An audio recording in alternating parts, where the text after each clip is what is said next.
kwanza anatakiwa ampokee Yesu Kristo kama Bwana na Mwokozi wa maisha yake kwanza. Kinyume na hapo hamna maombi yoyote yanayosikilizwa.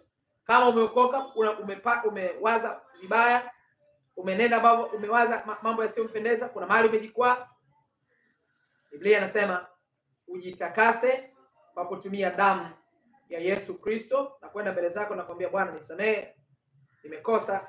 Damu ya Yesu Kristo itakusafisha. Waraka kwanza Yohana sura ya kwanza mstari wa 7. Bali tukienenda nuruni kama yeye alivyo katika nuru, tunashirikiana sisi kwa sisi, na damu yake Yesu mwana wake yatusafisha dhambi yote. Kwa kanuni ya pili ni kuomba msamaha kwa Bwana, ni kutubu mbele za Bwana. Kanuni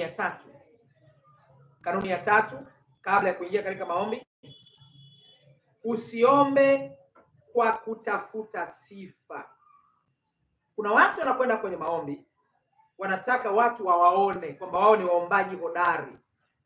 Wanataka kusifiwa na watu kwamba wao wanaomba sana.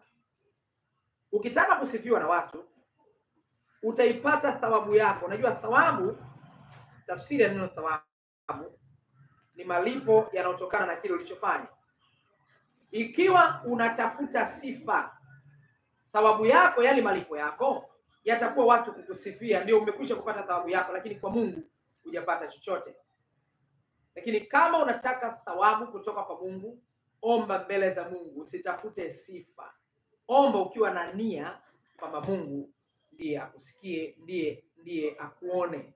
Hata kama unaomba kwa sauti, lakini nia yako isiwe mtu kukusikia, iwe ni Mungu kukusikia. Mathayo sura ya 6 mstari wa 5.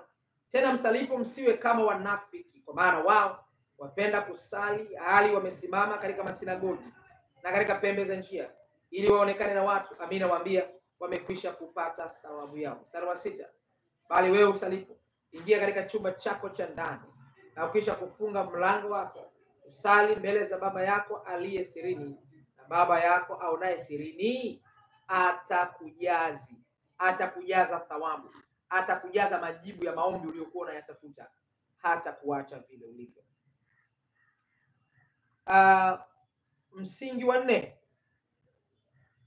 usiombe kwa nia mbaya. Msingi wa 4, usiombe kwa nia mbaya. Kuna watu wanaomba hivi: Mungu naomba unipe gari, lakini moyoni mwake anasema nikipata gari watanikoma. Hautapata gari mpaka Yesu anarudi. Utaendelea kukaa katika baskeli yako na baskeli yako itaharibika na gari utalipata. Lakini mtu yote ambaye anaomba kwa nia njema, Mungu humsikia huyo. Yakobo sura ya 4 mstari wa 2 mpaka mstari wa 3. Mwatamani wala hamna kitu, mwaua na kuona wivu, wala hamwezi kupata. Yaani hamwezi kupata hayo mnayotafuta. Mwafanya vita na kupigana, wala hamna kitu, kwa kuwa hamuombi. Hata mwaomba wala mpate, kwa sababu mwaomba vibaya, ili mvitumie kwa tamaa zenu. Unaomba ili wakomeshe watu.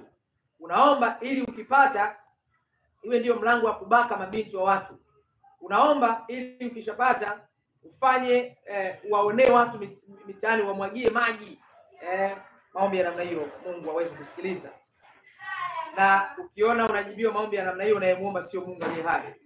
Labda unamuomba shetani, na labda unamuomba mkuu wa anga, lakini sio Mungu aliye hai. Kanuni ya 5, uombe kwa imani.